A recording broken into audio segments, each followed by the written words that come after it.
जीवन में कई बार ऐसे अवसर आते हैं कि आप लोगों से मिलने जाते हैं और उनसे कुछ आकांक्षाएं भी रखते हैं, और कई बार जीवन में ऐसे अवसर भी आते हैं कि लोग आपसे मिलने आते हैं। इसलिए अतिथियों का सम्मान करने से पूर्व सदा कुछ बातों को स्मरण रखना आवश्यक होता है।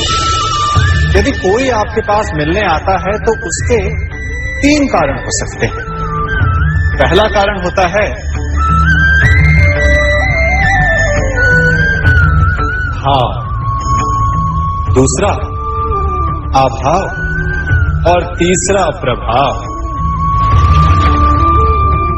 तो जैसा अतिथि उसको वैसा ही सम्मान दें।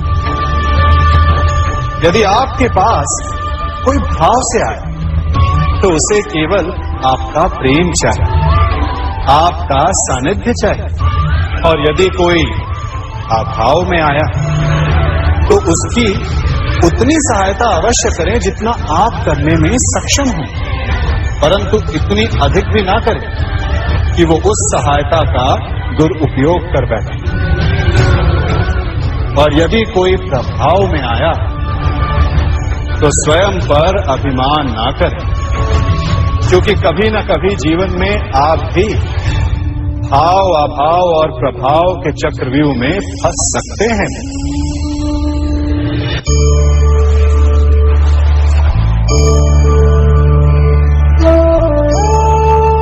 यदि जल को मुट्ठी में कसकर बांधें तो जल कैसे अपना मार्ग बनाकर निकल जाता है, इसी धारा की भांति यही अवस्था हमारे अपनों के साथ भी होती है।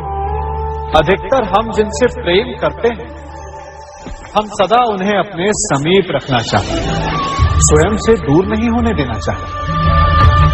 चिंता करते हैं, भय खाते हैं कि कहीं उनके साथ या उनसे कुछ बुरा घटित ना हो जाए, और ऐसे में हमारे अपने ही हमसे दूर हो जाते हैं। ठीक मुट्ठी में बंधे जल की भांति। इसलिए जिनसे आप प्रेम करते हैं उन्हें स्वतंत्र कर दीजिए, उनकी सोच को स्वतंत्र बनने दीजिए, उन्हें अपने मार्ग स्वयं ढूंढने दीजिए, क्योंकि आप सदा उनके साथ उन्हें मार्ग दिखाने के लिए नहीं रहने वाले। इसलिए अपनों के साथ अवश्य रहें, परंतु उन्हें बांधे नहीं। जन्म के पश्चात बालक जब पहली बार अपने नेत्र खोलता है तो उसका मन उत्सुकता से भरा होता है कि यह संसार क्या है, उसे क्या दिख रहा है। ये उसके जीवन का नया आरंभ होता है।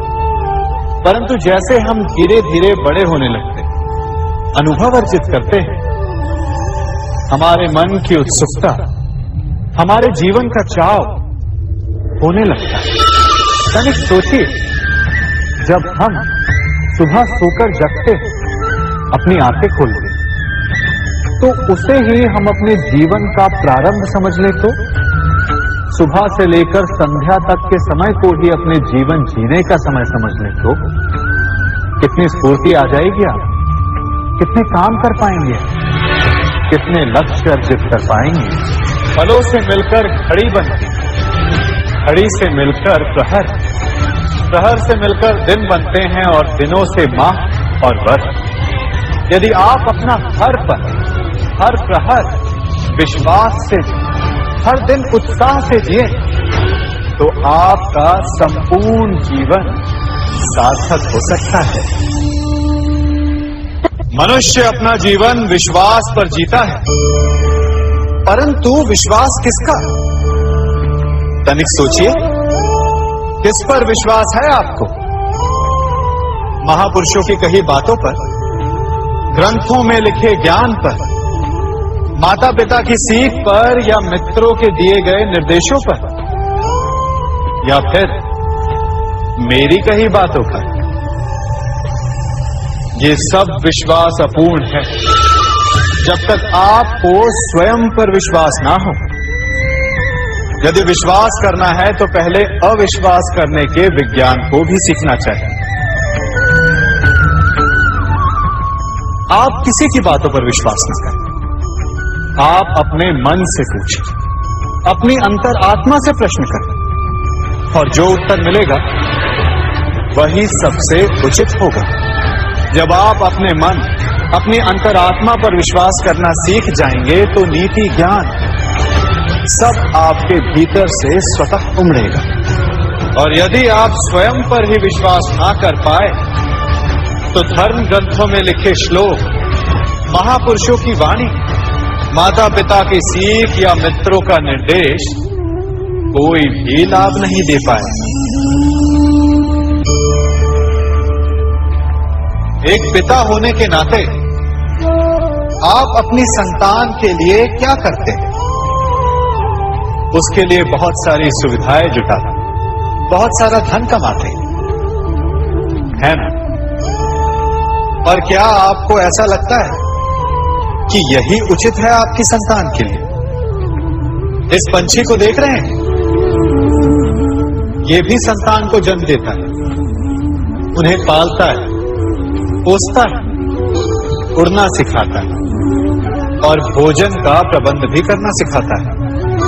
परंतु उनके बड़े हो जाने के बाद उनके लिए अलग से घोंसला नहीं बनाता। क्यों? क्योंकि यदि इसने संतान को सब कुछ करके दे दिया तो संतान क्या करेगी? वो अपनी संतान को तब तक भोजन कराता है जब तक उसकी संतान स्वयं भोजन का प्रबंध करने में सक्षम नहीं हो जाता। और उसका लाभ ये मिलता है कि उसी की भांति उसकी संतान आत्मनिर्भर बनती है। इसलिए अपनी संतान को उतनी ही सुविधाएं दें जितनी आवश्यक है। मोह को त्यागें। आपका उनसे मोह उन्हें कभी आत्मनिर्भर नहीं बनने देता। अपनी संतान को कर्म करना सिखाइए। यदि आपकी संतान कर्म करना सीख गई तो वो धन स्वयं कमा लेगी। और यदि वो आलसी, अकर्मण्य बन बैठे तो आपके संचित धन का भी नाश कर देगी। संसार में सबसे बड़ा संबंध कौन सा है? अब आप पूछेंगे कि ये कैसा प्रश्न हुआ?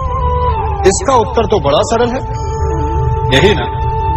परंतु इस प्रश्न के भी कई उत्तर हैं। कोई कहेगा माता और पुत्र का संबंध, तो कोई कहेगा पिता पुत्री का संबंध, तो कोई पति पत्नी का, और तो कोई भक्त और भगवान का संबंध। परंतु तनिक गहराई से देखेंगे तो पाएंगे कि ये सारे संबंध या तो जन्म से जुड़े होते हैं, या समाज में बना दिए जाते हैं, या फिर किसी आकांक्षा के चलते बनते हैं। तो सबसे बड़ा संबंध कौन सा होता है?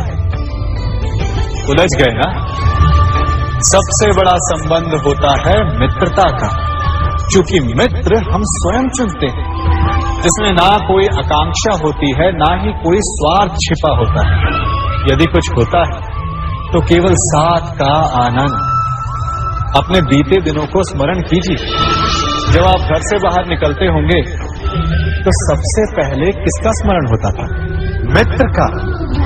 परंतु जैसे जैसे मनुष्य बड़ा होता जाता है, सफल होता जाता है, मित्र छूटते जाते हैं और फिर वो अपनी आय, अपने जीवन के स्तर के अनुसार मित्रता करने लगता है। उसके मन में ये विचार आ जाता है कि मित्रता बराबरी वालों से ही होनी चाहिए। यही सोच अनुचित है, क्योंकि मित्रता बराबर वालों से नहीं होती, मित्रता हमें बराबर करती है। इसलिए नए मित्र अवश्य बनाएं, परंतु अपने पुराने मित्रों को भूलिएगा मत।